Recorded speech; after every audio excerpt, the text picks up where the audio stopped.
I'm here at the University of Oxford with the authors of the W.J.M. MacKenzie Book Prize, Disability and Political Representation, Stefanie Reher and Elizabeth Evans. So why did you write this book? Disabled people are one of the most politically, socially and economically marginalised groups. Disabled people make up 1 in 6 of the world's population. This is a population that's going to grow in size, and yet we know so little about their political interests. We think that there should be greater equality for disabled people, and part of that equality comes through better political representation. Is there a particular finding that you think is helpful in this area from the book? In the book, we basically trace the barriers that disabled people face in the political process, from getting out to vote, to becoming involved in political parties, to actually standing for office and then being a political representative.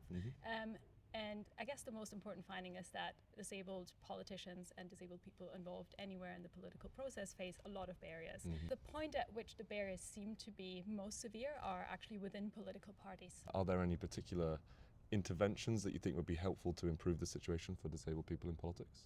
Well, we think it's really important that political parties give disabled members a space in which to organise, and that's well resourced and they're supported to have an influence in terms of policy making, but also the accessibility of how politics is working.